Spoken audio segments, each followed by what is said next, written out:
Welcome, everyone. The summit is now live. David, please take it away. Thanks, Allison. Okay, welcome everyone to today's summit, the state of enterprise security in 2025, the biggest problems and best solutions, brought to you by Rubrik, a data security specialist. I'm David Rammel, here to moderate our first session and kick off a great expert-led event. But first, let's cover a few things. Today's event is being recorded, and you'll get a replay link in your inbox in the next few days. Next, each session will feature a live Q&A. Please submit your questions through the Q&A box at any point, and we'll address as many as possible at the end. Additionally, we have an exciting giveaway during our third session, a Nintendo Switch.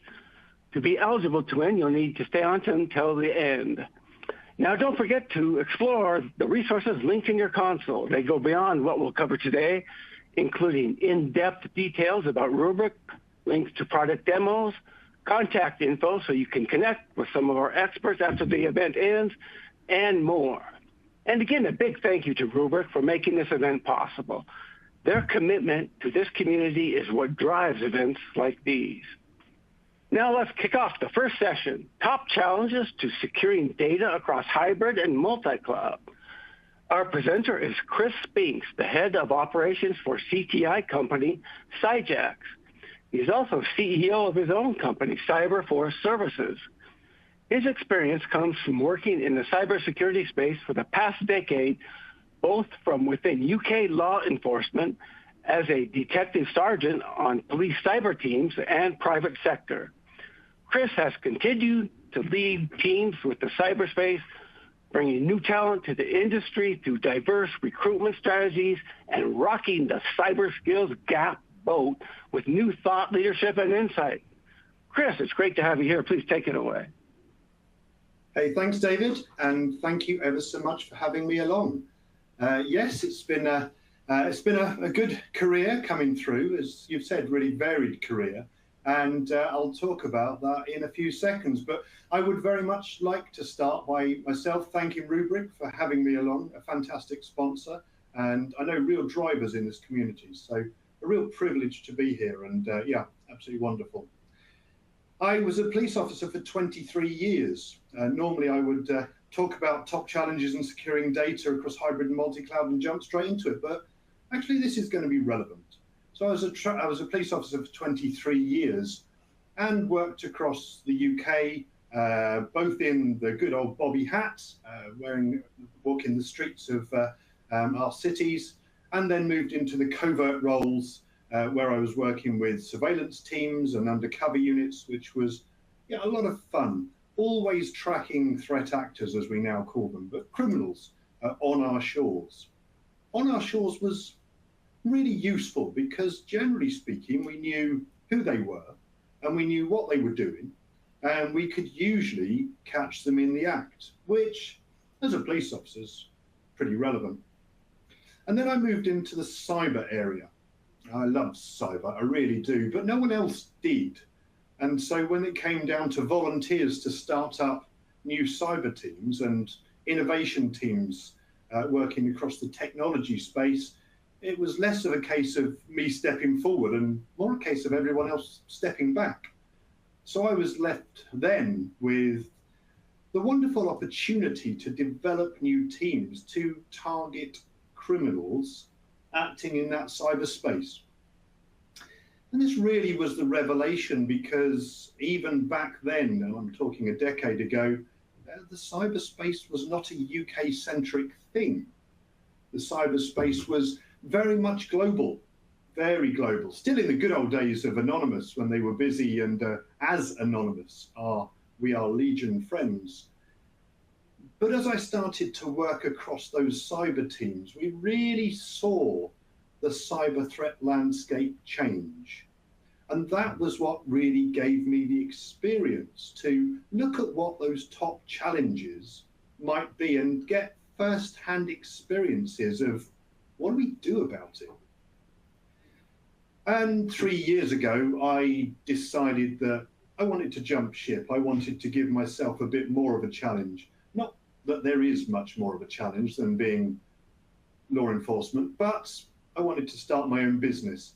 And at the same time got offered the head of operations role for a cyber threat intelligence company called Cyjax, which I have to say, seeing as I don't like my own personal time, was two pretty much full-time roles rolled into one.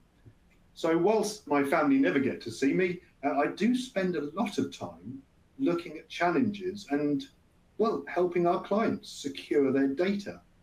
So I've got a little bit of experience on this. And the great thing is that I am a keen cyclist and a trials rider. And most of the time I'm falling off my trials bike and injuring myself. And so sitting at my desk recovering from injury is quite a good place to be. So I thought we'd start off really by examining what we're looking at here. We're looking at data. Well, what is data? Data is information. And I thought it was important to just drill into this because it gives context to the challenge. It's really information, those facts, numbers, all collected, which are going to be examined, considered, and used by the business to help decision making. This is a base theme of a business. It's using data to enhance itself, to enable itself to increase profit, hopefully decrease loss, and really done by decisions that are related very much around risk. And of course, risk is both opportunity and negative risk. All of those data points coming in to feed decision-making around that risk. So critical. Data is critical in that way. And of course, it's opportunities for growth. Looking at what's happened before, looking at what's happening currently, and where we can optimize around that as a business. And that's giving us that potential growth and allowing strategy to be built. So really, that data is critical to business. Now, we all know this. It's absolutely no surprise to you. This is our core function as a business. But this is why that business needs the data to be available. And it could be data, information, facts, numbers, personally identifiable information around our clients or around our supply chains. And so real critical information there, again, which really needs to be secure, because that not only leads to problems for our own intellectual property, but also, people get rather annoyed if you lose their data. Those regulators come rolling in, and we'll talk about fines in a little bit. But also just allowing us to understand our processes within the business. Not only details of the process, which can be really sensitive at times, but also our intention of future processes. Well, it's a competitive space out there.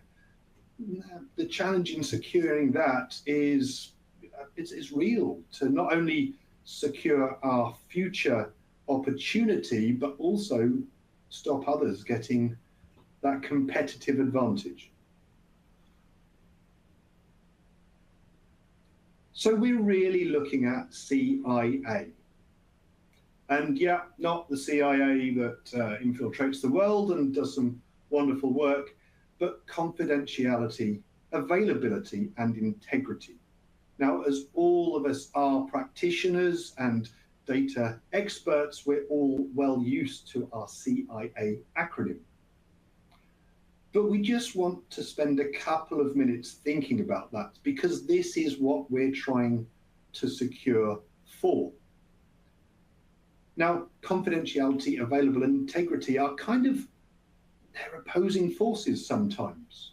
And when we look at our security and functionality and usability triangle, we know that as we move more towards security, we move away from functionality and usability.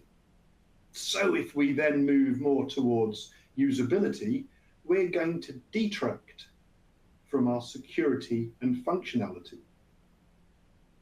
So the risk here, and the risk, or the way to deal with this, is to look at acceptance by the business of what is the compromise towards security, what is the compromise towards functionality, and what is the compromise towards usability. But already I'm talking of compromise of security. There be one of our challenges. Everything is a compromise. Now, we know that there are fines available, and there's plenty of examples out there. But one example is key. A big company, a big organization, over a 5-year period, was relying on a third party to look after their data destruction. And they were relying on this third party to come in and decommission thousands of devices. So that confidentiality there, really key. And the company in question, who was meant to be decommissioning these devices, actually didn't have much experience in it. Had a very inexperienced workforce. And so, yeah, rather awkwardly sold a lot of these so-called decommissioned devices, still with the unencrypted personal data on there, to third parties. Now that really didn't go down very well. And the US Securities and Exchange Commission, the SEC, did fine that organization many tens of millions of dollars for its failure to safeguard that personal information. And also there were some legal settlements that took place with more tens of millions of dollars. So organizations really feel the effect of a data privacy breach. This is not news, we know this. But then let's look at this into the context of a cloud environment where, well, in the old days, we didn't really know the huge players out there, the AWSs, the Google Clouds, etc. They weren't as good as they are now, and certainly there are other players out there that were playing in this space.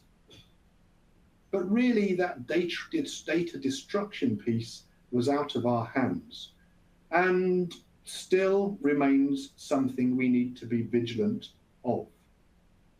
It's great now with the modern ability to certificate that responsibility or transfer the risk to the provider.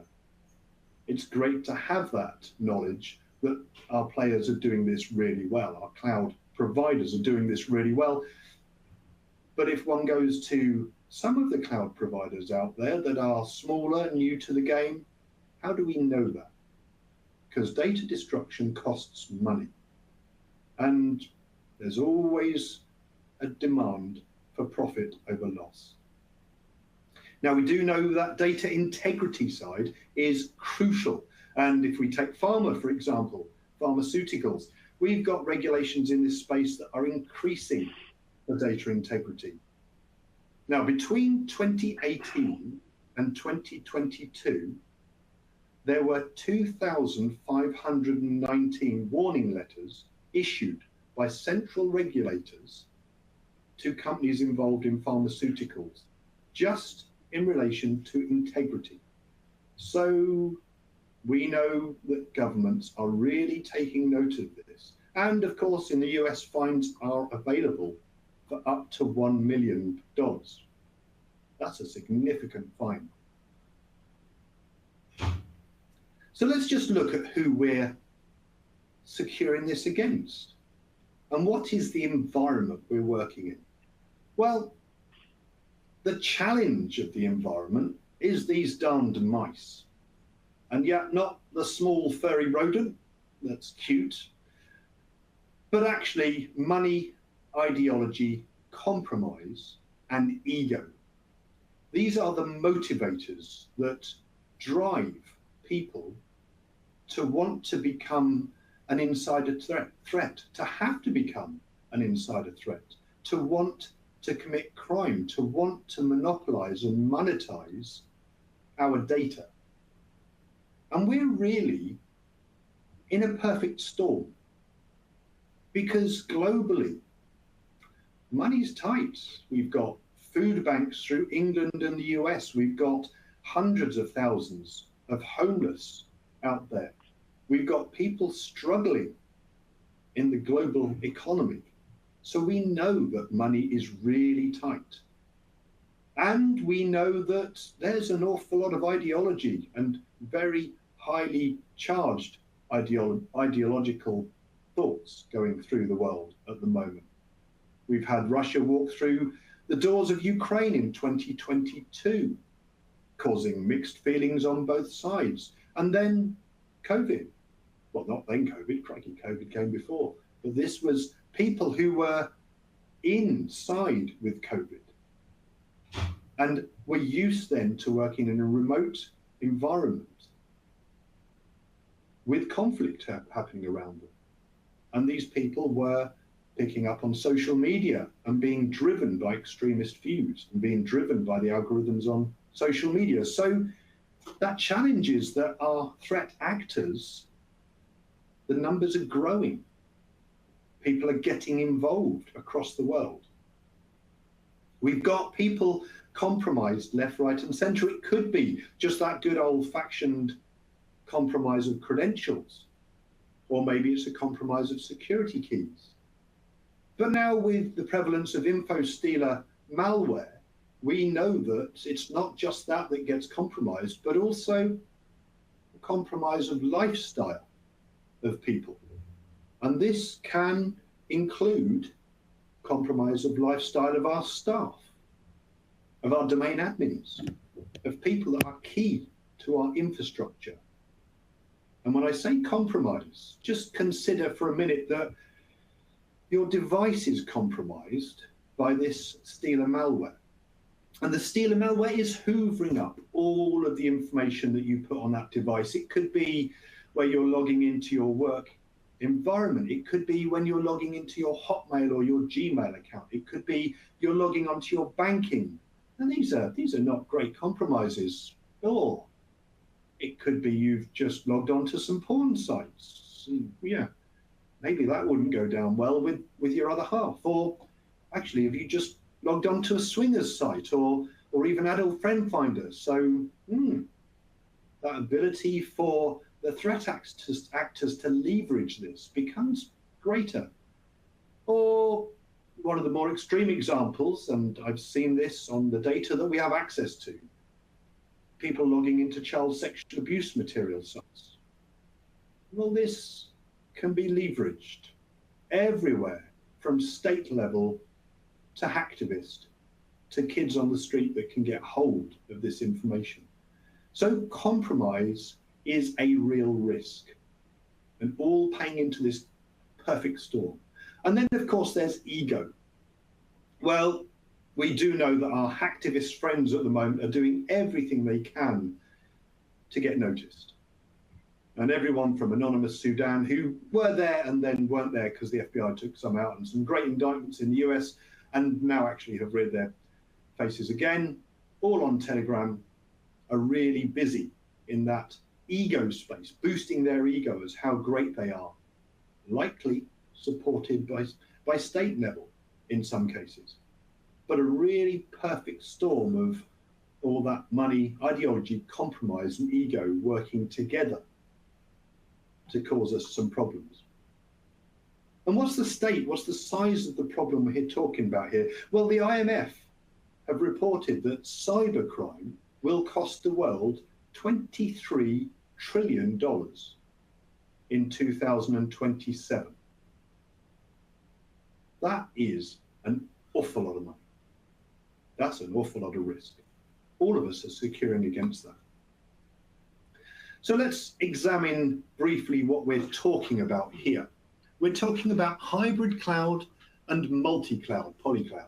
So hybrid cloud, we know it's an IT infrastructure that combines or integrates that private cloud, our on-prem dedicated hosted infrastructure, with the and many things out there like AWS, Azure, GCP, plenty of players out there in that space.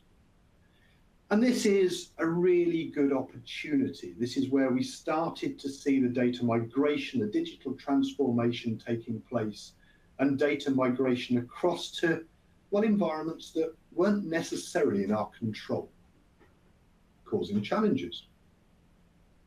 Just examining those key technical components of a hybrid cloud infrastructure. We're looking at on-premises data centers. Great, they're in our own security. We know who's going in there. We know what hard drives we've got in there. We know what RAM what their availability is. And we also know very well that there's going to be a time when we can change that hardware out. And this is all great because it's under our control, our private cloud environment. But then we move it to our public cloud resources, and all of that control disappears. We have to rely on others. And of course, we've got responsibility of the cloud and then the responsibility of security in the cloud. And it's an interesting conversation to have. Our big providers are getting much better of providing certificated security of the cloud. But of course, we're still responsibility for the actions and the setups within the cloud. Now, we do know if we're looking at the integration level into hybrid cloud, we're looking at probably APIs for cross-cloud communication with some VPNs, virtual private networks, chucked in there for good measure. And we'd be looking at connections through many routes, but direct connect, express route services, lots of options there for connections. And then we're bringing in load balancers for traffic distribution, and of course, the superb identity and access management across the environments.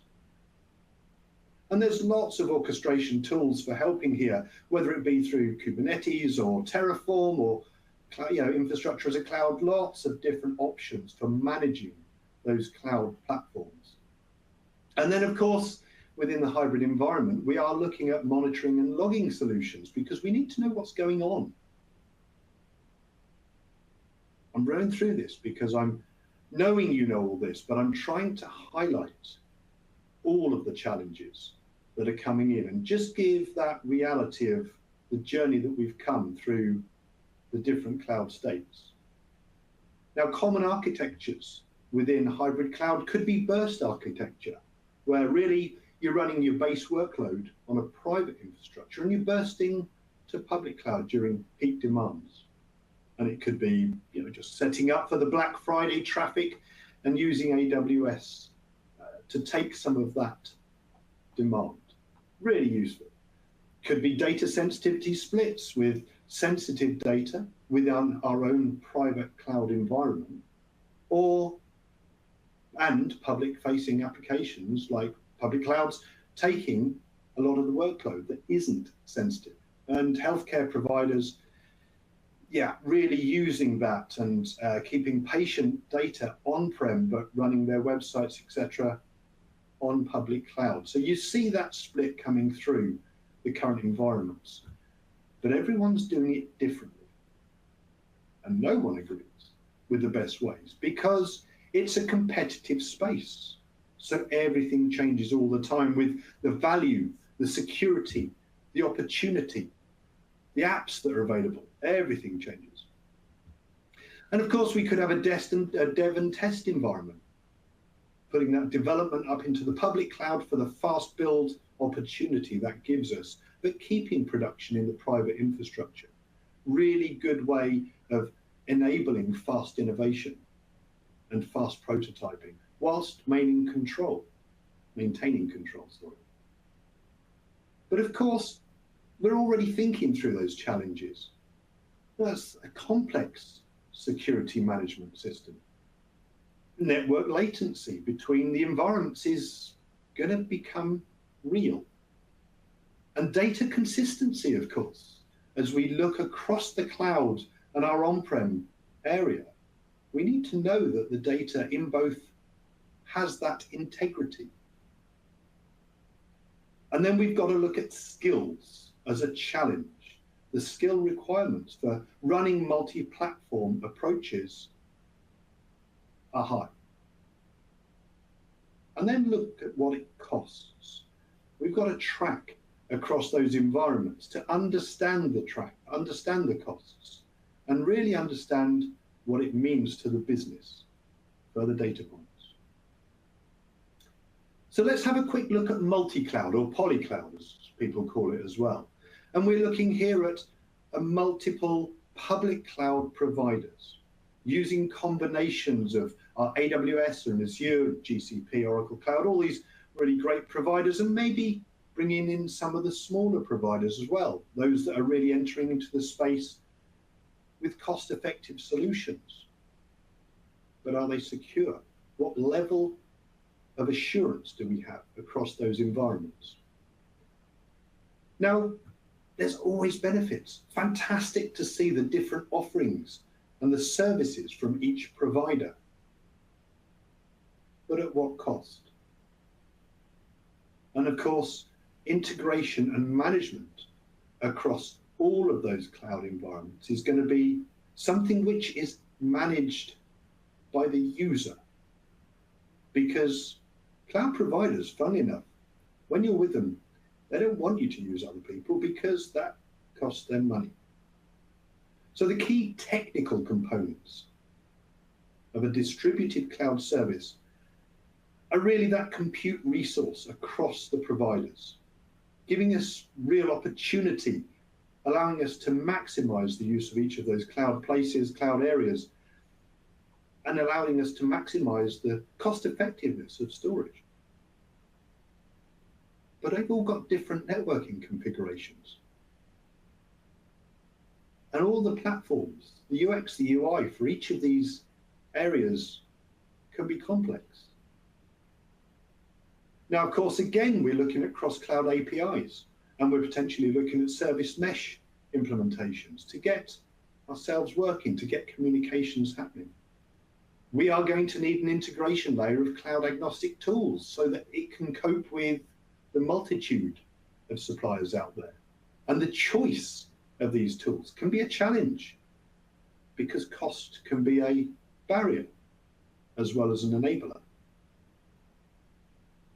And then we're looking at the benefits of integration, but into databases through a multi-cloud environment with communication and security around those databases, some of which will be holding sensitive information that will cost us those millions of dollars should they get out. And worse, may cost people their lives. And then, of course, the obvious challenges here around the identity federation across those providers is always going to be something which, when one looks at the different providers out there, is a challenge. We look at the management tools available to us with centralized monitoring platforms and cross-cloud security tools, and even bringing in the seams that can cope with the multi-vendor approach. We look at cost management solutions across each of the clouds, but very rarely will they talk to each other.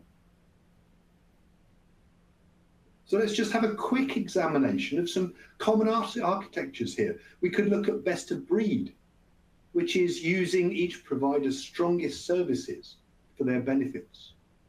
An example of this could be using AWS for the compute, using GCP, for example, for some of the stuff they do with AI, and then running into Azure for Microsoft workloads. Really giving us that optimized cost and performance per workload. Really good value. And its availability, and it is focused with applications deployed across multiple clouds and active and passive configurations working well together. It allows the benefit of global load balancing. But unless we get this right, the challenge is, of course, maintaining that. And it allows us to bring in redundancy, getting rid of the challenge of availability at some times. We do know there are many benefits to this, and that can be ways of looking at geographic coverage, and it could look at cost optimization and service availability. But the challenges are still prevalent of complexity of management and the skills required to facilitate the movement of data, the safe movement of data across to the business from the clouds. And then, of course, again, we come into cost tracking, really understanding what those costs are across each of our cloud environments, and then equating that to the business and the benefits to the business of utilizing that cloud. And let's briefly mention security standardization. Well, there really isn't any. We know that all the different providers will call things differently, and they'll put their logs out differently, and they'll assemble their logs in different ways. So a real problem there, and seems not cheap. And again, we look at a challenge of data consistency. We know that we need to have the data consistency right. The integrity has to be right. And so when we work across a multi-cloud facility and multi-cloud infrastructure, the data consistency becomes key. And how do we audit that? How do we check? How do we dip sample that data to ensure that the consistency is there? With the further challenge, of course, of network complexity, and we'll go through this in a little bit. And then, of course, compliance across the providers with their different certification levels and their different certification descriptions. Now, security is key to securing data. That goes without saying. And we therefore need to look at identity management across those clouds and how that works with the different security models and the compliance that we've already spoken through. We need to look at what that inter-cloud connectivity is, what the traffic routing is, and the latency management, and of course, bandwidth costs. And then we look at how we monitor that. What do we do for incident response? What does change management look like when you've got a complex infrastructure? And what are the deployment strategies around the operations?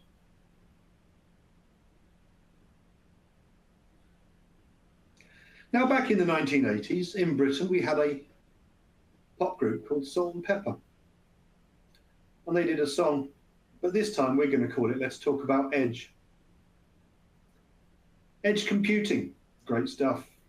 IoT sensors, devices, all the stuff we can see on the slide there, with servers and gateways and nodes and micro data centers, really capitalizing now and starting to capitalize heavily on the 5G network. Absolutely fantastic to have such speed and connectivity around our edge devices. Just quickly looking at that edge infrastructure, we're looking at local processing units and edge caches with their own storage systems, and moving now towards AI and ML, inference engines, allowing them to do their own computing. And then, of course, bringing in edge networking equipment. And we've got some really great examples out there, real-world examples of streaming services now running movies from one central location, but putting servers in local areas. And the content comes from, well, somewhere nearby you, which results in much faster streaming and much less buffering. Or start looking at self-driving cars, processing their own data, and then feeding that data out to infrastructure, as well as taking data in from infrastructure and managing their own safety with that.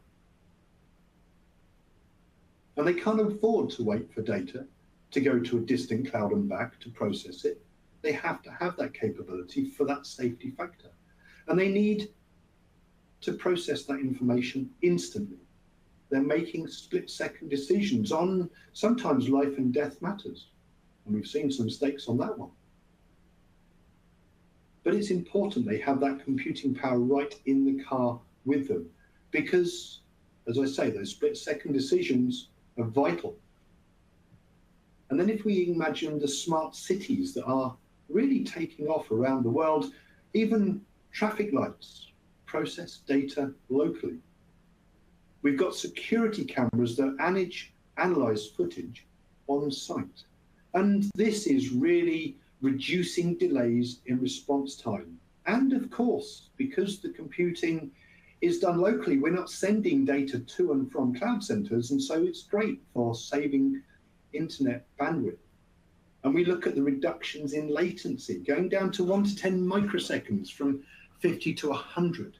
So huge reductions in latency and bandwidth optimization. Really great pieces to come through. We know that it gives them the offline capability that we need. But we also know that the technical challenges that come from that include security. It's a distributed security model. The physical device security, identity management, and edge to cloud secure communications, all of which need to be considered. And also, how on edge do we get software updates, firmware updates, and configuration management? We've got to look at hardware redundancy and failover mechanisms within that edge. And then, of course, network resilience and power management. So let's just take pause for a couple of seconds. We consider the challenge is securing our data against, well, mice, really. And we look at the complexity of the environment we're working in. Just take a few seconds to consider your own environments and what the journey is you've been through here. Really difficult journeys, I'm sure. And then consider maybe businesses acquiring new businesses. So there's an inherited issue, because the new business will inherit the infrastructure of the old, the security controls of the old, and the policies which are not usually directly compliant. Then we've got staff changes and onboarding with new access rights and new changed permissions. And then comes integration. And of course, that gets tricky. So let's drill through a few of those top challenges, the moment you've all been waiting for, I'm sure. But let's look at identity and access management complexity. We do know that, well, everyone calls it differently. AWS will call it IAM roles and policies, and it's in JSON. And then Azure, it's role-based access control, RBACs. And then GCP is an IAM roles and binding. It gets fairly inconsistent. And we know that there's inconsistencies across the permissions. So it's really difficult to maintain that least privilege. And then, of course, we've got really complex role mappings. If we look at the challenge of maintaining consistent access policies, it's not just policies within the infrastructure, but organizational policies. And that creates its own problem, its own challenge.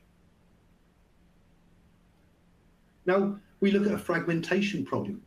We've got different authentication systems per cloud and separate user directories, varying password policies and inconsistent multi-factor authentication. How can we have inconsistent MFA when it's the savior of everything in many cases?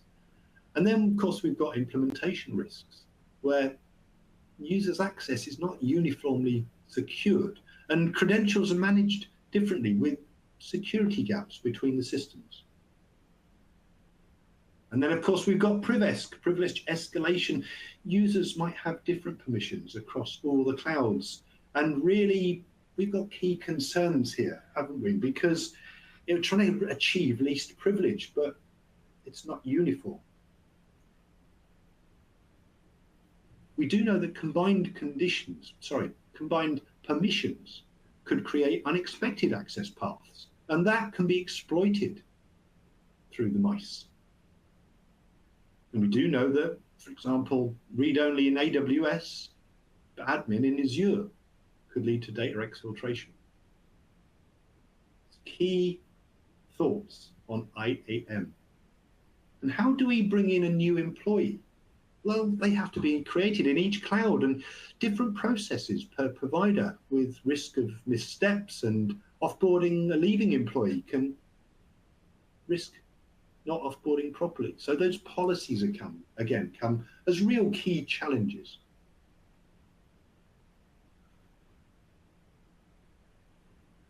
Let's take a quick look at data security and sovereignty. We've got different encryption standards with all the different environments calling it different things. And it could be an HSM, or it could be a different vault, or bring your own keys. Everything is requiring some kind of different approach to key rotation and scheduling. We know that we've got cross-border data transfer compliance requirements, which, when we don't know the sovereignty of the data, it's sometimes hard to understand and remain compliant with. And we do know that, well, the US, the UK, and very many other of our countries are very insistent on their data sovereignty being right. And then, of course, a need for data lifecycle management. How do we weed out the old data? And where do we reduce the risk of leakage between the environments? Let's have a quick look at data security. Security, visibility, and monitoring. We have not got that many unified views across the multiple cloud environments. AWS does it really well in some ways with the Unity, but doesn't cover everything. And then when we look at inconsistent logging and monitoring capabilities, it's really difficult sometimes to keep up. And we've got different security metrics and different correlation of security events, all causing us problems, and all leading to the challenge of a missed security incident. This is something that is going to cost the business its data, and therefore it's going to cost the business money. Take a quick moment to configuration and compliance management, with a diversity again and a challenge of maintaining that compliance and control across all the environments. These are key points to try to achieve unity. But we've got, as always, and as we've said before, risk of misconfigurations. We know that misconfiguration causes a huge problem for data escape, and therefore a fine. And we do have that need for automated compliance checking, but bringing that through a multi-cloud is always going to be a complex beast. And then how do we know our security baseline? And how do we implement that? And how do we deal with the different regulations per cloud provider? Consider for a moment the network security and connectivity side of things. The architecture is complex with multi-clouds. And, oh yeah, we've got a secure intercloud communication, API connections, and everything else that we've already spoken of. It gets really complex.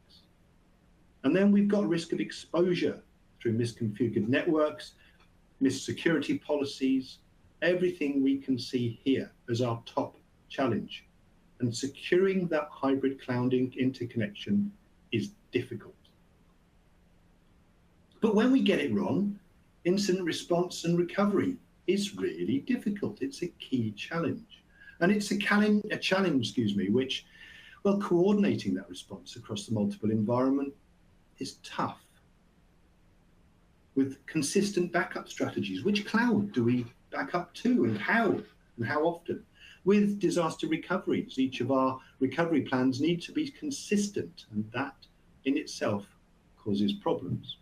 And of course, let's bring in that root cause analysis. Yeah, we don't know why it went wrong, because probably the full cloud wasn't understood. And we don't like it, so we try to get out, but of course, darn it, vendor lock-in and those security dependencies. We know that there's a reliance on providers really specifying their own security features, and then we've already got the security tool integration challenge, which causes a problem all the time. And if we miss something, yes, we've got that security gap, especially if we're looking at cloud migration, moving to some other vendor. So therefore, we're looking at, well, maybe needing portable security controls, but they're not consistent into each vendor. And yes, there is always the impact of cloud provider outages, which is getting better through the big ones, but still exists.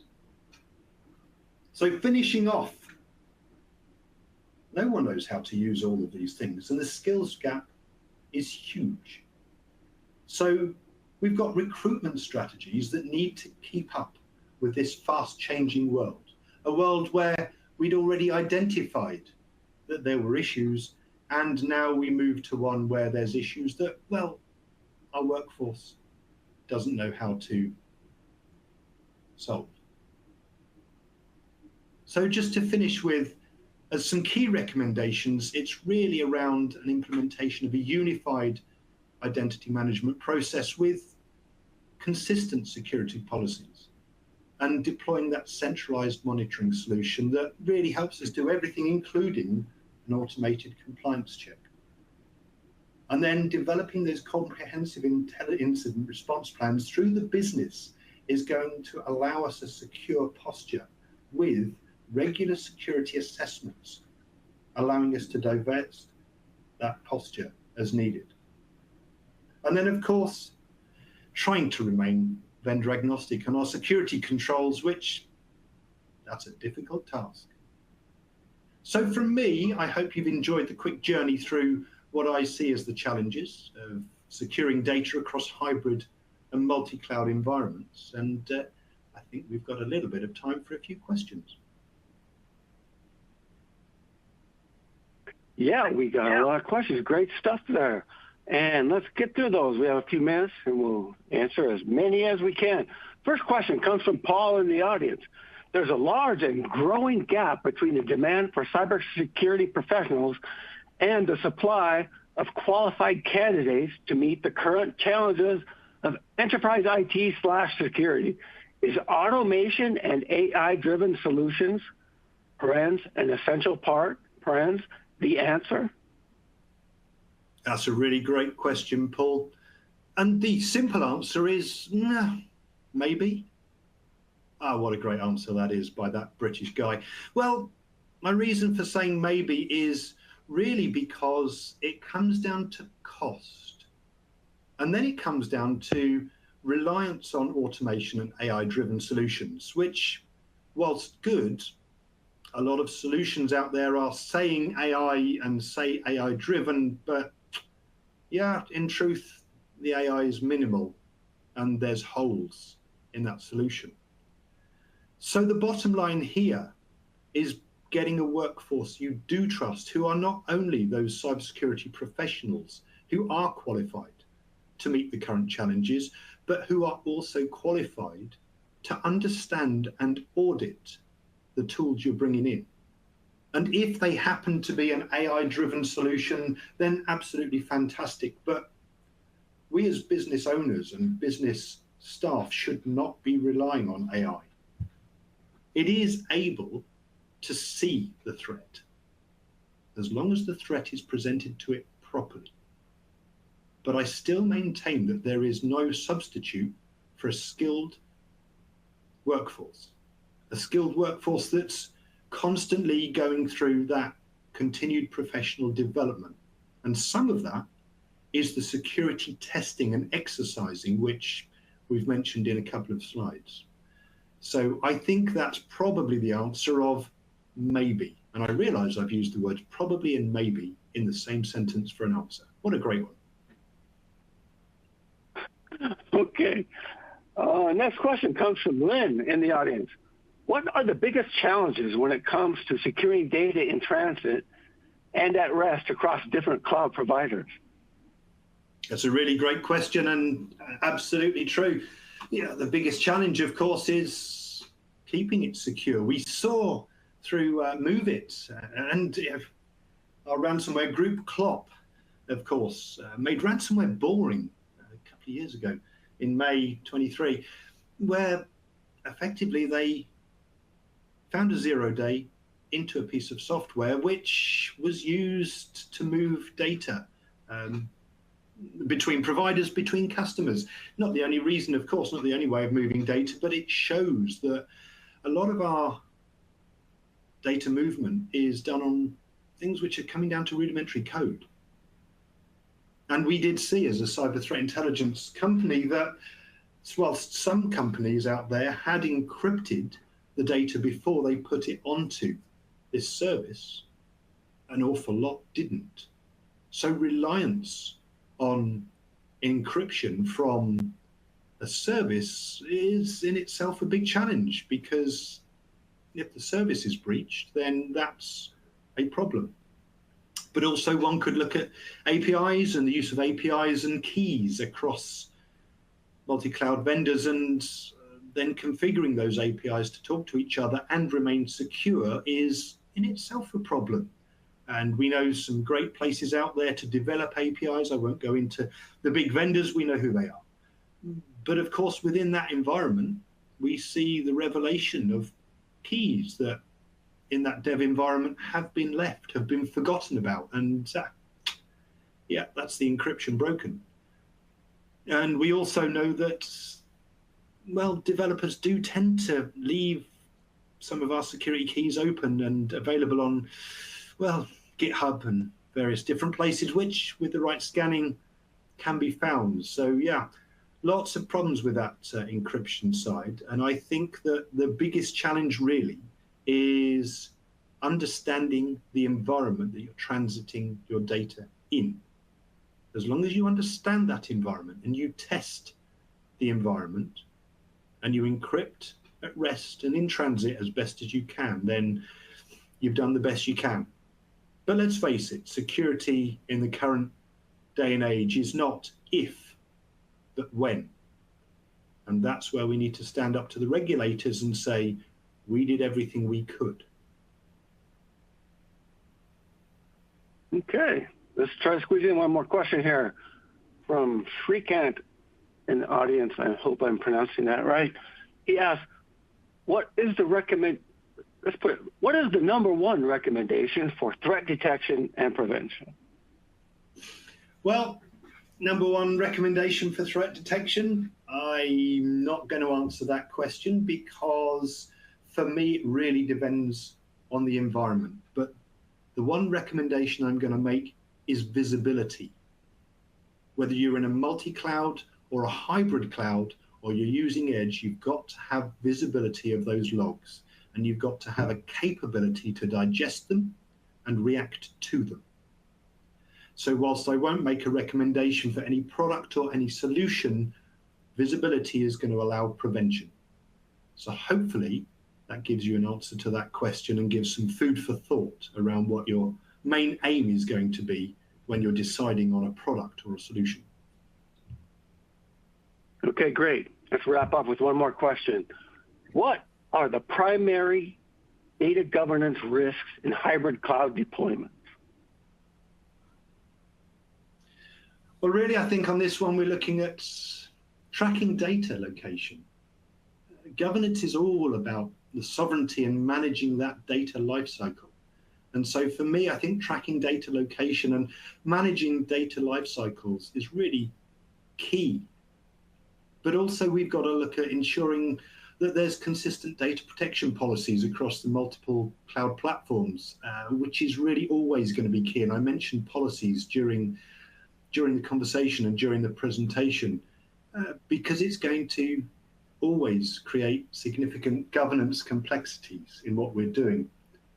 Organizations really do struggle with maintaining comprehensive data tracking and compliance. So building that from the beginning of your journey into data and data storage is the solution to providing good governance and to really understanding what data you've got and how you use it, and hopefully how you don't lose it. All right, well, great stuff. Thanks again, Chris, for that fantastic presentation and answering all those questions. Thanks, David. Great to be here. Check out those resources in your console, but don't go too far. Our next session is right around the corner. We'll be right back.